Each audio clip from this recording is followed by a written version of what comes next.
this morning. I have Danielle Shitta-Bey. Good morning to you, Danielle. Good morning to you as well, Dio. And this morning we have Nicholas Waronoye who joining us live. Good morning to you, Nicholas. Good morning. And I can also say good morning to you in another way, right? Of course. Guten Morgen. Guten Morgen. Guten Morgen. We learned that this And morning. that's German, right? That's German. Yeah. That's how to say good morning in German. I'm still unable to pronounce it though.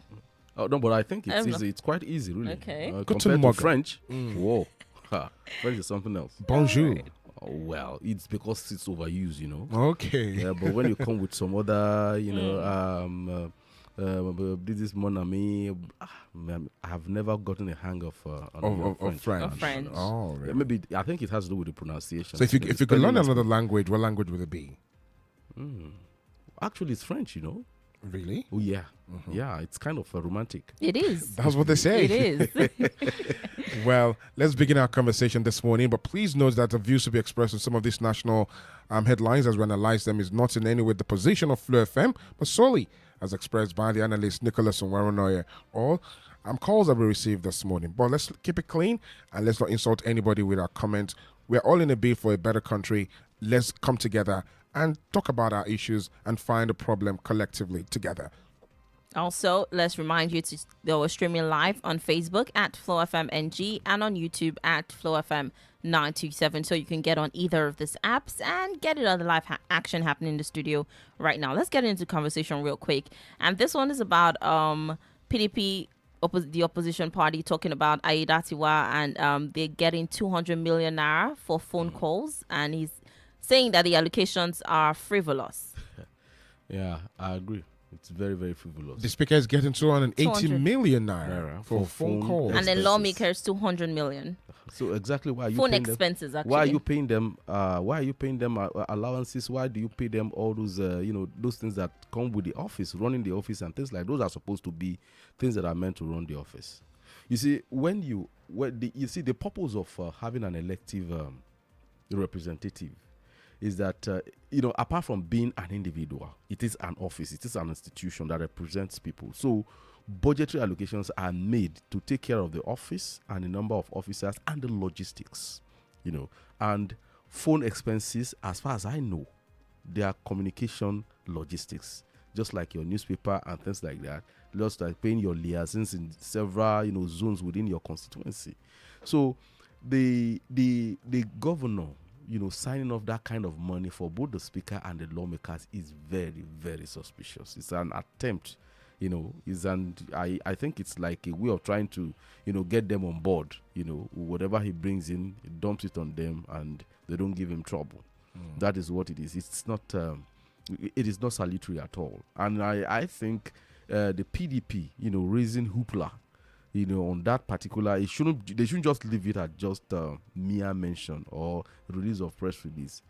It should be actionable one way or the other. They should keep it on the front burner until the governor comes out to explain what it means by giving them over 200 billion. I mean, that combinedly, that would be about 400 or more than 400 billion, or is it 500 billion? A million, yeah. That would be over 500 million naira for phone expenses for the state assembly alone. No, it's unacceptable, especially at this time. No, it's unacceptable. Well, do you think that when we call for a lot of people say that the kind of democracy that we practice in Nigeria is expensive and you're trying to cut cost of governance and all. Was this put into consideration, and then the plight of the people, what the people are going through before allocating such an amount? And again, I want to ask, maybe is it the 200 million, is it for one person or the entire, lawmakers within the assembly complex? No. You see, I think that 200 million naira, 200, is it 200 and what? 280 and then 200. 200 million is for the lawmakers. You understand? So they are going to share it in between. That is, they are going to share it among themselves. Okay. The other one is for the speaker's office. So, but you see, as to whether democracy is expensive, I think it's about the quality of humans that we elect into. So you don't office. believe that not even democracy. Pardon me. I was going to say governance. Cost of governance. A lot of people say it's expensive. You have to service, whether it's the Westminster style, whether it's you will have to service governance. That is so. But you see, we are not even quarreling about how much you spend in servicing governance. Let us have dividends of governance. That is the point. You have a situation where the only time you hear about the National Assembly is when they are that is the State Assembly. Sorry, it's when they take budget there and they rubber stamp it. That is the only time they make headline. There has never been any time when there are genuine cases of... Or where there's a rancor. Where there is rancor. Or where there's maybe disagreement. There's disagreement. There is, maybe the governor takes the wrong decision and the House brings it to their floor and debate it and summon the commissioner to come and answer for... You rarely hear things like that. That is what we are saying. And that is essentially the reason why they are there. They are supposed to check the executive. Check the other two arms of government if they are going haywire. We have the issue of this local government autonomy that the Supreme Court ruled. Have you had one speaker, state speaker, or a lawmaker saying that they are going to sit down, they are going to make sure the thing is workable because it's by virtue of the fact that the apex court has made that pronouncement that they are going to make sure that their state does what the Supreme Court says. Have you ever had any one of them said nada, nothing? There is separation of power in the Constitution. Yeah. And if you look at the executive arm of government and then the legislative arm of government, I want to take a cue from the United States. A few days after President Trump made signed some executive bills, we saw the House going around speaking against it and doing it. Exactly. And then there's apparent separation of power. Yeah, exactly. But how come this is not just Nigeria? Because if you look across Africa, it's virtually the same thing. Maybe with the exception of South Africa, anyways. Okay, see, I think to a very large extent, our political evolution informs, is one of the reasons why we have the kind of things we're having right now. Because look at what happened in Kenya. When you have people who don't have a history of struggle.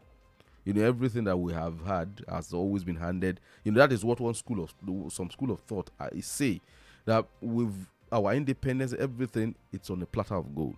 So we have never really had to struggle very hard to get what we are enjoying now. Even the so-called democracy thing, for some people, it was perceived as a sectional thing. You understand? So it wasn't, that is the struggle for democracy that, culminated in Obasanjo coming in 1999. You understand? You see, you have some elite from some zones. It's a pocket of this thing, resistance. That gained a global prominence at a time when military rule was no longer fashionable. So we had no option, but to concede. They had no option but to concede to what the world wants. You understand? So maybe that is one of the reasons why our democracy is like that. But it does not mean it has to continue to be that way, especially given the challenges we are facing. But when you look at America, we are making an example of. You see, they learned the hard way. We are talking of different colonies coming together to form a country. What I learned in my elementary government is there are ways you form a federation. You understand? There are pockets of countries, nations that come together because of security, because of to protection, and because of shared prosperity. They come together, they agree that this is the national law, but we have our separate ways of doing our things in our state. You understand? So that is how they evolved. And in fact, there was even a case I was reading about in the US where a lawmaker, a state senator, they have a bicameral legislature in both state and national in the US, unlike the one we have here. You understand? A state senator stormed the government house when he's been barred by the governor from coming to so he said, look, 200,000 people elected me, you cannot stop me. They had to physically restrain him and take him out of that place. Do you see that kind of thing happening here? No, it can't. You understand? Because of one, the quality of people we put in that place, and the kind of politics we practice here. It is a rank-a-day kind of politics, where the governor is the rank-a-day that we do. Everybody does rank-a-day too. All right, well, let's move into this conversation. The former Kaduna State Governor Nasir El-Rufai has disclosed that ex-Labour Party presidential candidate, that's Peter Obi, told him about mercenaries hired to destroy the party. Yeah. You see, while I was reading that thing, I kind of marveled at the kind of ingenuity of the average Nigerian politician. You understand? In terms of battle strategy, I think our armies need to learn a thing or two from them. If the kind of intelligence they deploy into dismantling opposition party is deployed, into fighting Boko Haram and all this Lukarawa nonsense would have been a thing of the past. I'm not giving them kudos. That is, if it is true. I'm not saying that is the way to go. You understand? It's just a tragedy, And I think what El-Rufai said. El-Rufai might be an unlikable person, for a lot of people. But there's something you can't take away from him. That is his brilliance and intelligence. And this, he doesn't care about it. He says his mind anytime he wants to say it. You understand? And you might say he's explaining for political gains, but what he has said is what everybody knows.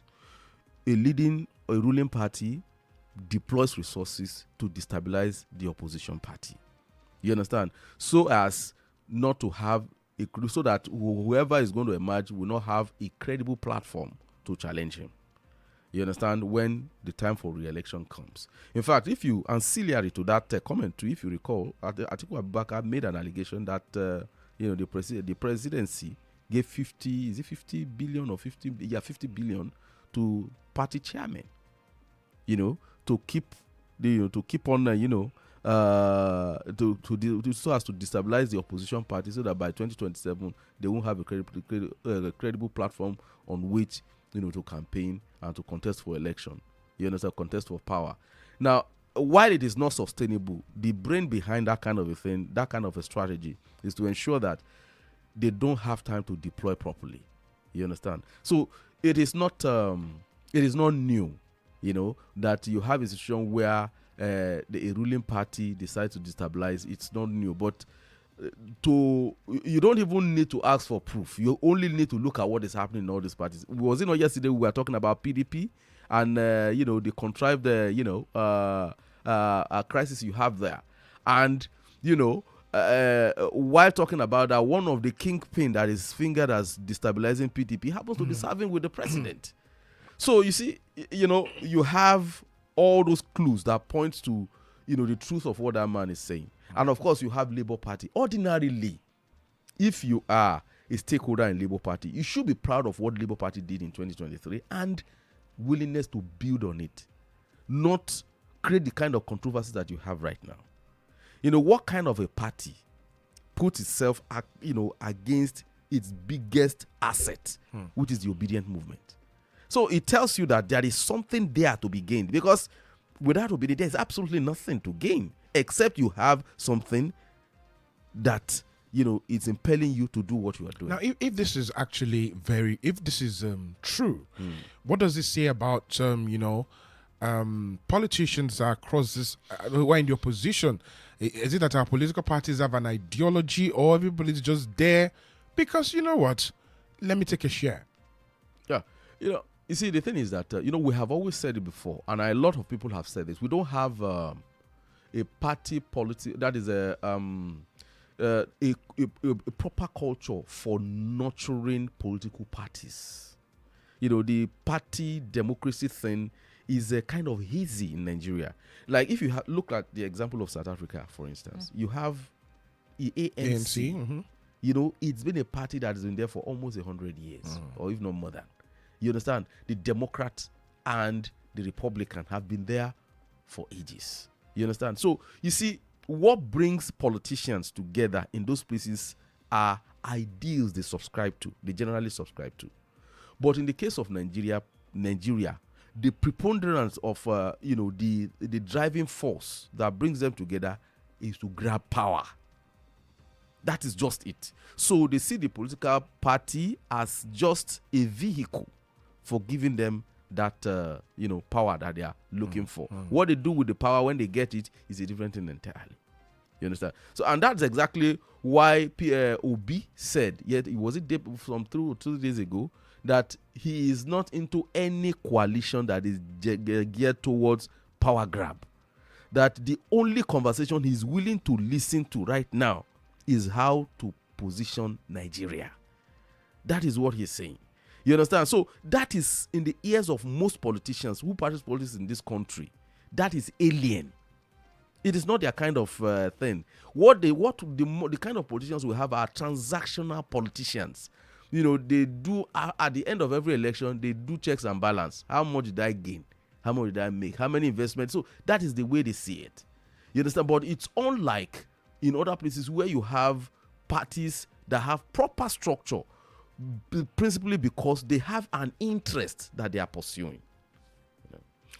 All right, let's move away from that and get to another story. This time, the Inspector General of Police, Kayode Egbetokun, has initiated legal action against some activist Omoyele Sowore over comments he made on social media referring to Egbetokun as the IG of police as an illegal IG.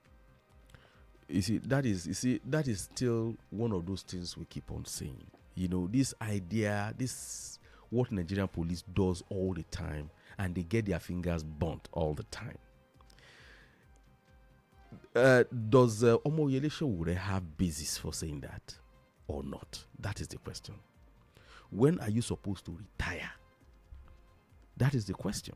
So that was why he said it's his opinion. You know, yesterday we were arguing this point about the way Nigerians, you know, the way the Nigerian authority tends to make a crime out of just expressing an opinion. You get my point? Mm-hmm. So now, what the Nigerian police is going to get is an unnecessary distraction, because people like Omoyele Sowore, they thrive on such controversies. This is somebody that has been put in the gulag for like how many years under Buhari? Almost 2 years or thereabout. He came out. He didn't silence him. He continued with what he's doing. You see, what I expected the IG of police to do is to come out and explain why what Sowore said is wrong. That is, if he is wrong. You know, because I know there has been this practice where presidents, you know, after the IG of the police tenure elapses and his retirement, you know, time elapses, they tend to elongate their tenure. You know, what the argument has always been that since the IG is a political office, the police has the right, the president has the right to appoint him because it's a political office and not official. Mm-hmm. But the question again is, does the Police Act support it? The Police Act is very clear on the number of years you are supposed to serve. There is no caveat whatsoever. So these are, so you see, people who are in power should, as much as possible, be seen to be upholding the law. Can you make clarification as to the Police Act and then the IG of police, okay, which you say is a political appointment, right? Mm-hmm. Now, can the president appoint a retired, police officer to be the IG? Absolutely no way. Okay, it's not possible. It's not possible. Okay. So you see, that is, can a retired officer head, a paramilitary organization? Yeah, there have been instances. I think the law is very unclear. You have the case of the retired colonel. Yes. What's it called? What do you call the customs? Yes. No, but you need to understand that the customs is not your kind of paramilitary. There is, I think it is clearly embedded under the Federal Ministry of Finance, if I'm not mistaken.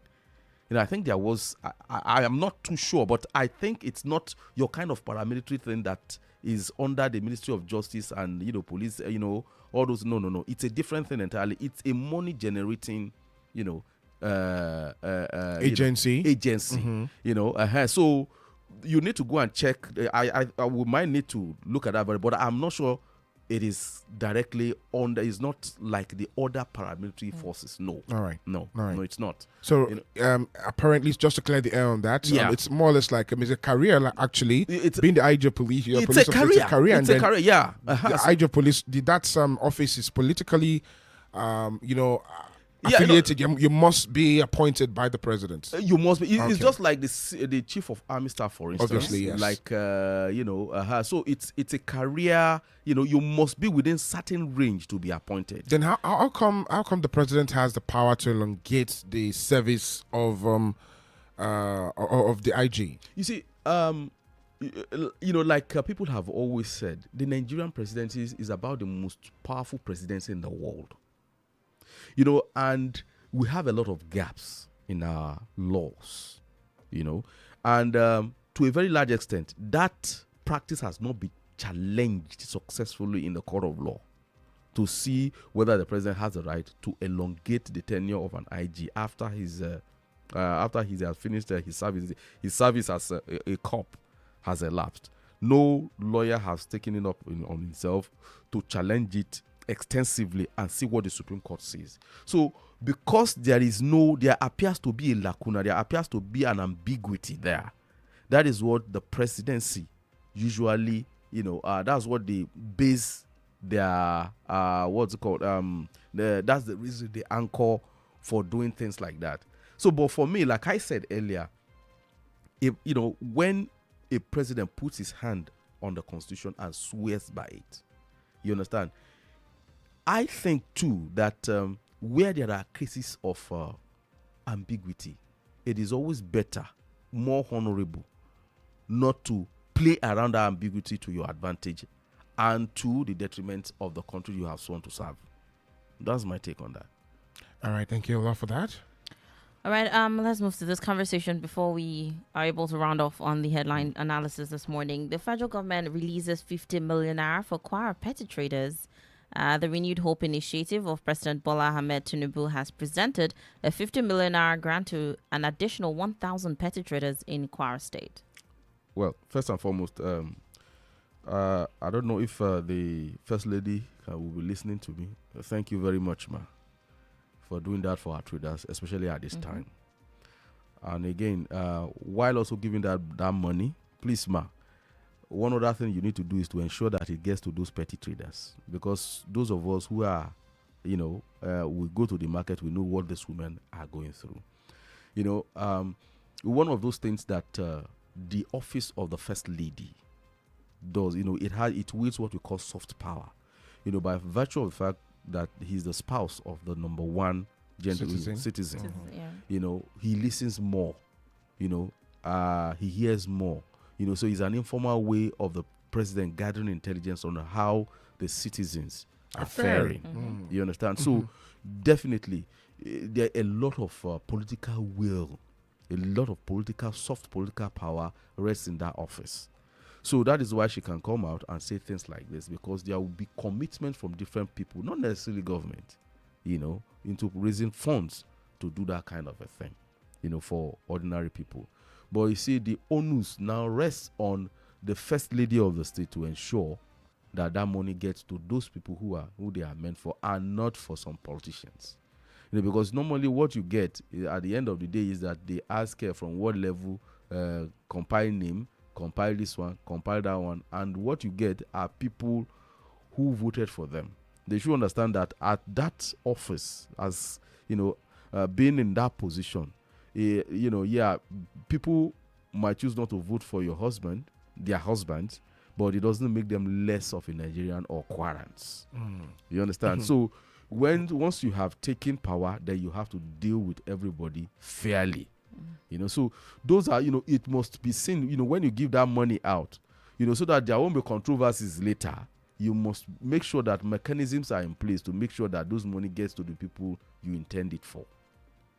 And if it doesn't, what now happens? How do you... there's absolutely nothing. It's not a statutory money. It's not statutory. It's not as if by law I must give you that money. That's what you can ask for. It's a dash. So nothing would be done? Absolutely nothing. What will you do? I gave you money. I dash you 50 million naira.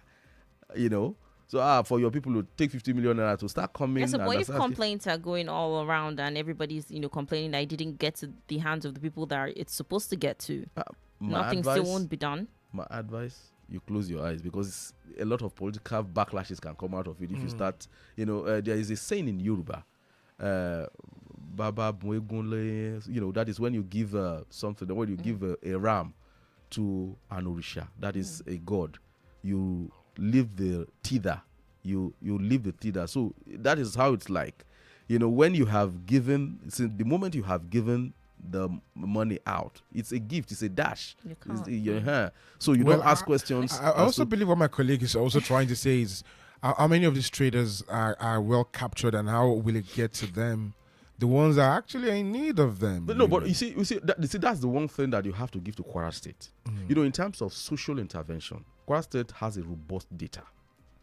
You understand? You see, because if you look at Governor Abdulrahman Abdulrazak, he's been doing something uniquely different from what other people have been doing. Look at this affirmation thing he's been doing. Capturing women, capturing the vulnerables and things like that. So in most instances, you even find federal government copying what Kwara State is doing. So in fairness to Kwara State, I wouldn't harbor much fear, really. And I think it's on that basis that the First Lady even gave the money in the first place. If there are no structures, I'm not sure she would be that, naive to just make that kind of a dash, knowing fully well that it's going to go into some private pockets. No, she won't. All right, just to conclude the headline news this morning, Telkom's 50% tariff hike, subscribers head to court as NCC talks ends in deadlock. But for the first time, that is the only happy news that I'm hearing on that tariff increase thing. Let us challenge it. Yeah. You can't just, two people cannot just sit down, decide the price, and force it on people. No. No. That is, it's what in the US they call it the antitrust. The antitrust will be all over the place, all over you in a short period of time. You are trying to create a monopoly when there should be an open market system. No. It doesn't make sense. It doesn't at all. So let's hope that we get a favorable, because I'm talking in terms of masses now. So I'm not Adedayo is not giving me any largesse for a phone and a tariff. Nobody's giving any. So let's hope we get a very favorable judgment from the court. In that regard. Well, let's just hope so as well too. As subscribers. Union heads to court, say with the telecoms and the NCC. Just like Nicholas has said, we hope that it favors the masses, and then probably on what grounds is the subscribers going to court, and what are they seeking in court? Let me ask again to remind our listeners. No, you see that there must have been an agreement on how you raise tariff. There must be wide consultations before you raise tariff. You understand? And of course, too. You can you can even sue them, because it's a government functionary, it's a government parastatal. So, and government is there to make things easy and ameliorate suffering for masses. So, on that basis, you can take them on that they were not duly consulted. There must be consultation before you do that kind of thing. So that's before agreeing to exactly, the telecoms to go ahead and increase the tariff by 50%. Exactly. Alrighty. 50% is a lot. The subscribers, are they asking for less or? Yeah, of course they'll be asking for less. Or no tariff increase at all. No. I'm not sure they can. They won't be that unrealistic. That would be unrealistic not to say. What will be a realistic increase? I can't determine that. What is realistic for me might not be realistic for the average man, the POS person who needs that same data too, and the market woman who needs to do his money transfer and things like that. So what is realistic for me might not be realistic for them. But again, lastly, the subscribers. If you look at that, they're also making complaints that running costs should be put on the masses. But again, if you look at in business, you have to factor some of these things before you determine your selling price. Yeah. Definitely, I agree with your point on that. Because that is part of doing business. It's part of doing business. You capture your cost, you pass it on to your customer. Then, of course, with proper price modulation, you make your choice whether you want to go for this product or the other one. All right.